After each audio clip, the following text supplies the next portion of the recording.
Hello again, class. We're going to continue with our series of lectures on the early republic. This time talking about the fifth president during this time period and the last that we'll talk about during this early republic unit. So James Monroe, he was Madison's Secretary of State. He was a Democratic Republican from Virginia, just like Madison, just like Jefferson. Washington wasn't a member of the political party, as we know, but he was also from Virginia. So Monroe is the fourth out of these five presidents to come from Virginia. And like his two most recent predecessors, Jefferson and Madison, he had served as Secretary of State before becoming president. And he's known primarily for the Monroe Doctrine.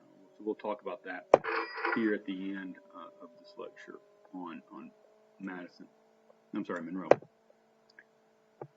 All right, so you don't have to write this part down, but just remember, one of the effects of the War of 1812 was more patriotism and no Federalist Party.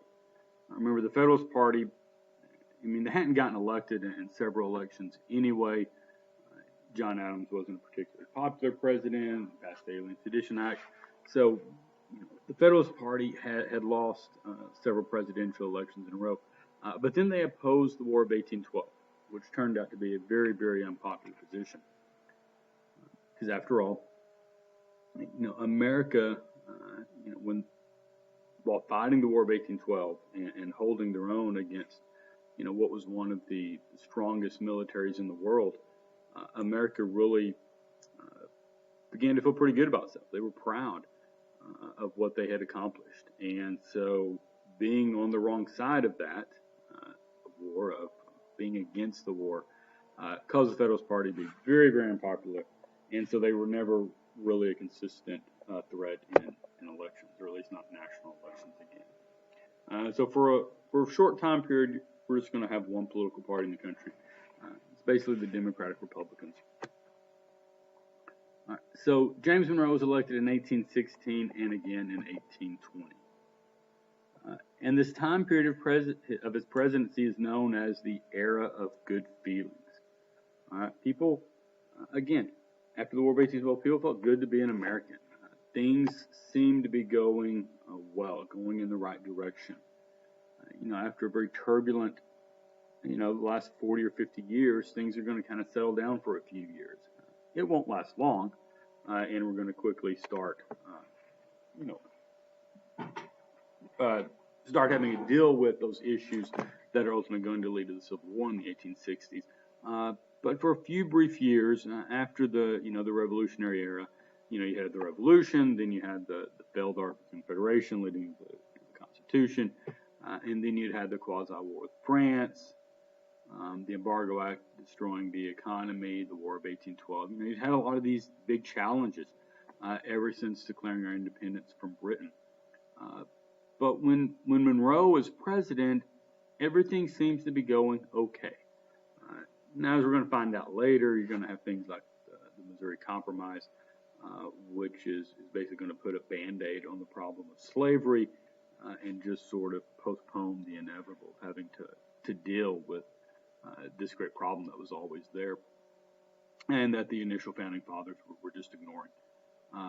But at the time, it seemed to a lot of people and a lot of the voters that things were going okay. And so we call this the era of good feelings when James Monroe's president.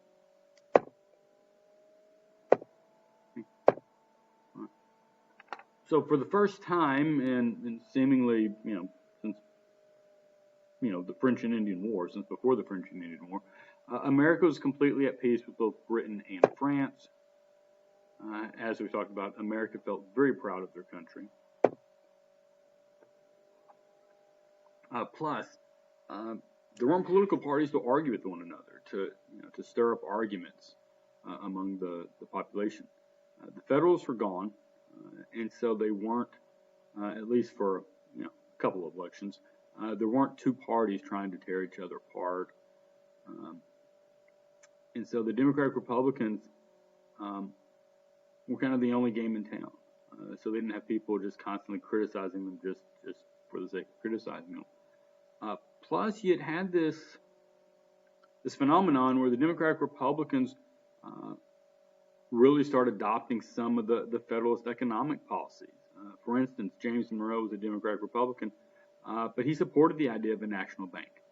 All right, and so remember, the national bank was one of those issues brought up during Washington's cabinet where Jefferson and Hamilton disagreed with each other, and the national bank was one of those issues that led to different political parties. The Democratic Republicans had initially been opposed to it, but James Monroe really didn't have a problem with it. And so some of these issues that the parties have been fighting about, there seems to be a little more of a consensus, meaning people from both sides tended to be more in agreement over these issues. Again, only for a short time period, but James Monroe was the beneficiary of this. All right, so this is what we call the era of his presidency, the era of good feelings. What his president is most famous for, as we said at the beginning, is what's called the Monroe Doctrine. All right, so doctrine, if you don't know that word, doctrine is a set of beliefs or a government policy. Right? Doctrine sort of like when you set out, this is what our government's going to do. This is the beliefs and system of our country, or at least of the government.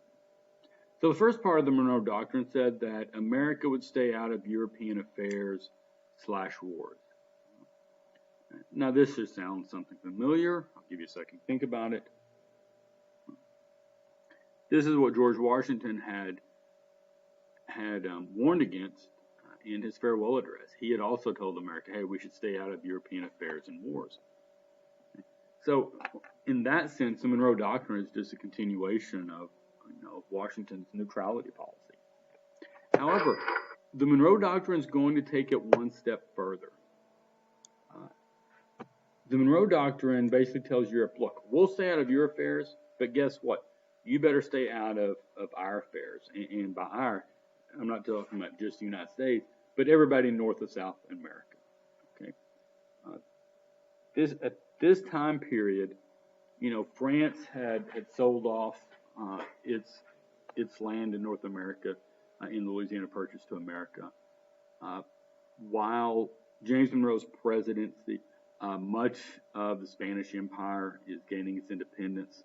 This is when, for instance, Mexico is gaining its independence between 1810 and 1821. And so a lot of the European countries are losing their colonies in North and South America around this time period. And the Monroe Doctrine basically tells them, all right, now that y'all are leaving, y'all need to stay out for good. And so it forbid any more European countries from creating any more colonies in America. At least that's what it said.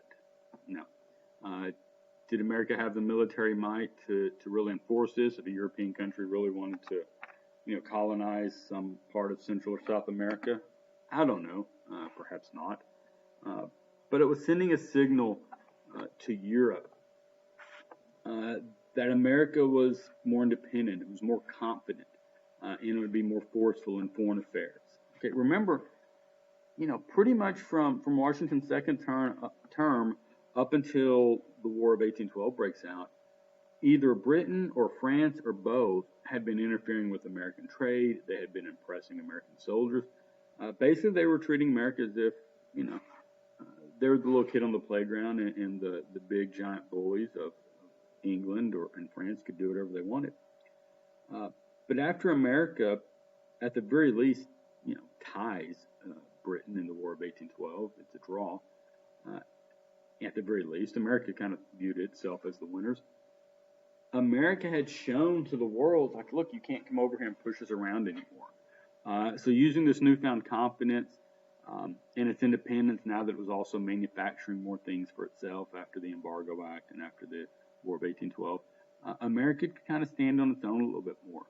So it started using its newfound power and newfound confidence to start telling European countries what they could and couldn't do, basically in the Western Hemisphere.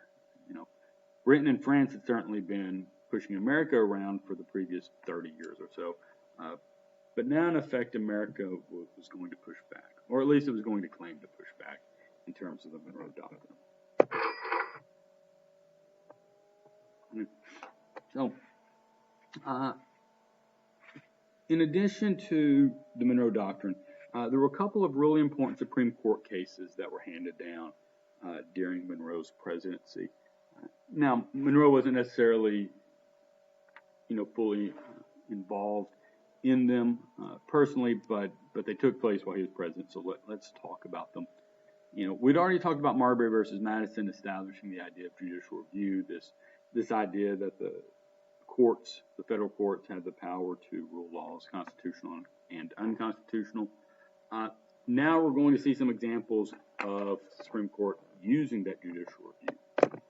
First, let's talk about McCulloch versus Maryland, 1819.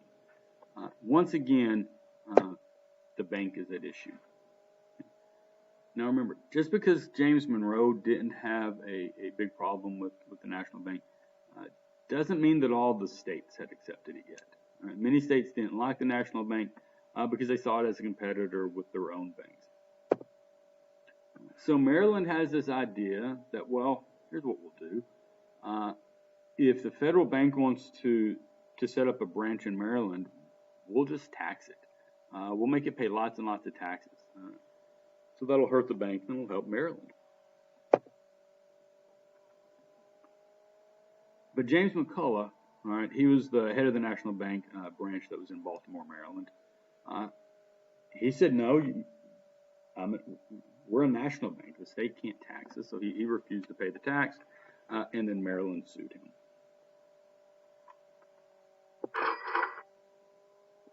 In other words, this national bank was going to break Maryland law. Maryland law said the national bank had to pay taxes, and the national bank was refusing. So it goes to the Supreme Court. John Marshall, again, is going to write the Supreme Court opinion. And the same issues that we dealt with when we talked about Hamilton and Jefferson argue over the national bank came up in McCulloch v. Maryland. Primarily, the Constitution doesn't say that the federal court has the power to create a bank. So can it? And the Supreme Court rules that yes, it does in fact have the power. Because even though the Constitution doesn't specifically mention the word bank, it says that Congress can make, quote, necessary and proper, quote, laws to carry out its powers. All right, this is the exact same position Hamilton had taken back in the 1790s. All right, so in other words, again, the Constitution does specifically say that Congress can levy, which means issue taxes. It can spend money.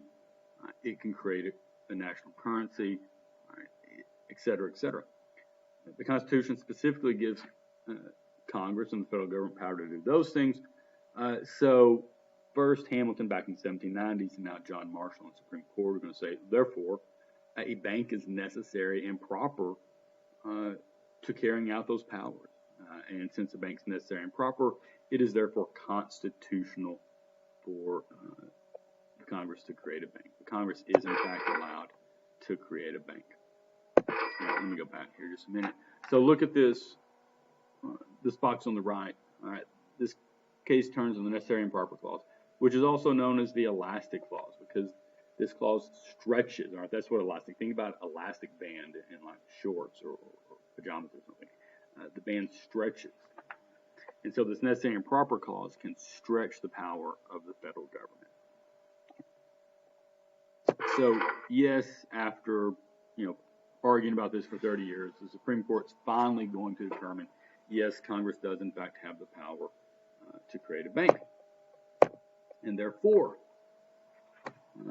since Congress has the power to create a bank, the states can't mess with it. There's another clause in the Constitution that we talked about back in the first semester. It's called the Supremacy Clause. It says that the Constitution and federal laws are supreme over state laws, aka they win out over state laws. Okay, so if a state law and a federal law is in conflict, as long as the federal law is constitutional, then the federal law wins out over the state laws. This is called the Supremacy Clause. And so, the federal power of creating a bank is over is stronger and wins over the state power to basically try to destroy the bank. And as John Marshall explains, the power to tax is the power to destroy. All right, for instance, if Maryland wanted to tax the bank and said, okay, National Bank, you have to pay us the tax of 99% of every dollar that you make. Well, how long is that bank going to stay in business? All right, it's not going to be able to pay its rent, pay its employees, etc. if it has to turn 99 cents out of every dollar that comes in the door, if it has to pay that 99 cents over to Maryland. So John Marshall explains, basically the Maryland is in taxing the court is basically trying to destroy the bank, but states don't have the power to destroy things that the federal government creates. As long as the federal government is creating the bank constitutionally, which the Supreme Court rules it has, then the states can't destroy it. All right, therefore, John Marshall says the national bank gets to live, and Maryland and other states are forbidden from taxing it. Okay. Now, let's think about this. Did this case expand state power or federal power? All right, pretty clearly, it expanded federal power. All right, just like Marbury versus Madison expanded the power of the federal courts, McCulloch v. Maryland expands the power of the federal legislature of Congress, where it can certainly, without question, create a national bank now. Now, as we're going to see when we talk about Andrew Jackson, sometimes the federal government may not want to have a national bank. That's a different story. But states can't destroy the bank. Okay? If a president wants to get rid of a bank, we'll talk about that, in a few lections when we talk about Andrew Jackson. But states have to allow the bank to exist. So McCulloch v. Maryland is pretty clearly an expansion of federal power. Okay, Gibbons v. Ogden. This is another case that came about just a few years after McCulloch v. Maryland. And this deals not with a bank this time, but with shipping companies, with ferries. All right, so if you look at the maps on the right, there's a river that separates New York and New Jersey. The state of New York and the state of New Jersey is separated by the Hudson River that serves as the boundary of the border. Right. So New York had granted a monopoly. Okay? A monopoly is when one person or company owns all of an industry or type of business. All right, so think about Monopoly, the board game. If you buy all the properties that have the same color, you get to start building houses and hotels there, and you get to raise rents and things like that. That's what a monopoly is, when one person or company owns all of an industry or type of business.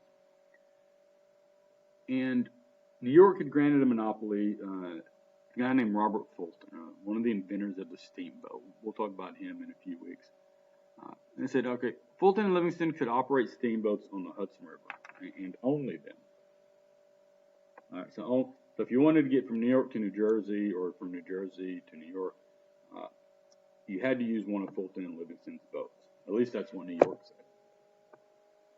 said. Now, Fulton's going to sell his license, sell this monopoly to a guy named Ogden. All right, and so he started transporting people between New York and New Jersey on the Hudson River. Now, granted, this is a really good deal. He doesn't have any competition. So again, if you want to go from New York to New Jersey or vice versa, you had to pay Ogden. So Ogden was getting 100% of the money for people wanting to go between these states. However, the U.S. Congress gets involved and again gives a guy named Thomas Gibbons a license to operate a steamboat between New York and New Jersey. So now Ogden doesn't have a monopoly anymore.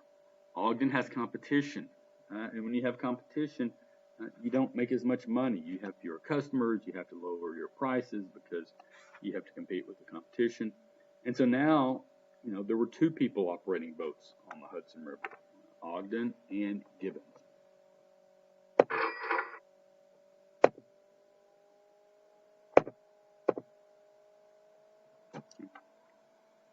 Now, a New York court, a state court, ordered Gibbons to stop operating. After all, New York had given Ogden a monopoly.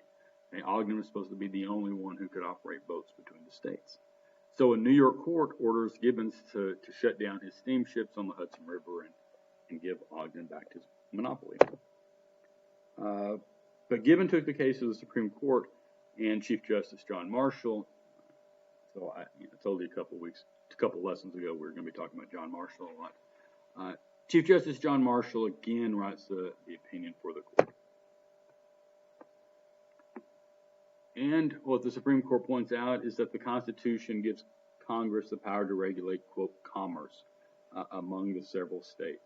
Commerce is business or trade. And so any trade or any business that goes back between the various states, for example, in this instance, between New York and New Jersey, Congress, the federal legislature, has the power to regulate it, not the states.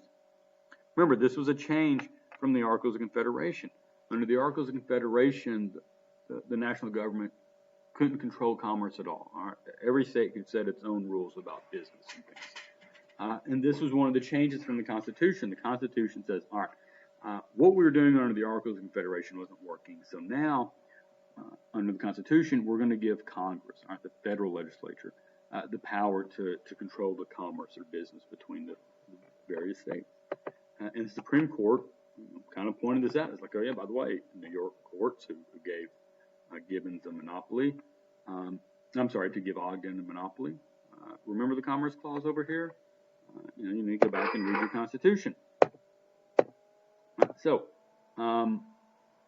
since Congress gets to control business between the states, then New York cannot give a monopoly as to who runs boats on the Hudson River. New York doesn't control trade between the various states and who gets to use ships on the rivers in the country. That's Congress's job, not the state's job.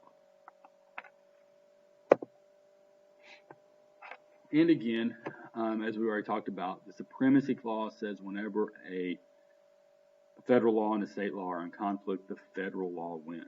So since the federal law said Gibbons got to operate ships and the New York law said only Ogden could, well, the federal law is going to win out. It's supreme. So Gibbons is, in fact, allowed to continue operating on the Hudson River since Congress had given him a license. Now, think once again, does this case expand state power or federal power?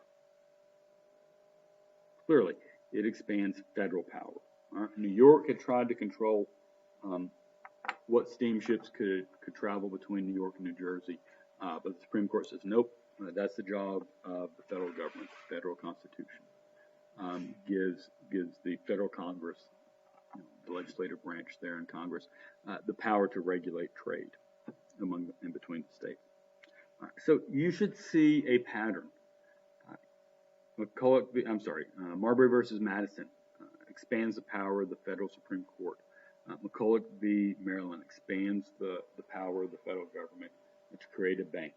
Gibbons v. Ogden expands the power of the federal government to create, or at least to give licenses and control who ships people and goods along the rivers in the country.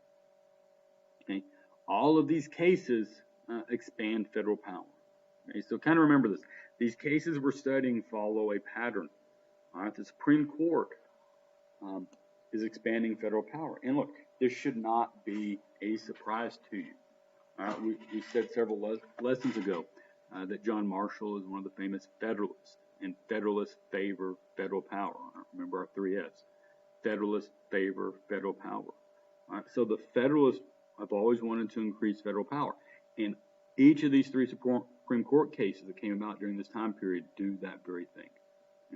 So understand that federal power is being increased. And this continues a theme that we've seen throughout this early republic. Okay? We started out with the Articles of Confederation that had to be replaced because the national government was simply too weak under the Articles of Confederation. So guys like Washington and Madison and Hamilton and Benjamin Franklin got together at the Constitutional Convention to create a stronger national government. And throughout this early republic era that we've been talking about, this is whatever it is, our 6th, 7th, 8th lesson on this time period now. The federal power has always been increased. Remember, the Whiskey Rebellion, and Washington and the federal government now had the power to put down rebellions. That wasn't the case under the Articles of Confederation in Shays' Rebellion, but the Whiskey Rebellion shows that the federal government is now stronger under the Constitution. You've had the Louisiana Purchase, where even a Democratic Republican like Jefferson expands the power of the federal government to buy, a huge portion of the North American continent. So you should see a theme in this early Republic era with the Whiskey Rebellion, the Louisiana Purchase, and these 3 Supreme Court cases. The federal government is getting stronger and stronger, and we're no longer this confederation of 13 independent states like we were under the Articles of Confederation. It's becoming much more of a unified country with a single federal government in charge. Now, that's going to be tested when we get to the Civil War, and we'll find out those issues later. But for now, you should see that starting with the Constitution being written in 1787 and all the way up through Gibbons v. Ogden in 1824, the federal government's been more unifying the country under one set of laws, with the federal government gaining more power. That will be the last of our lectures on the early Republic. Our next lecture will start on what we call the Age of Jackson. We'll start talking about Andrew Jackson and his impact on the American government and society.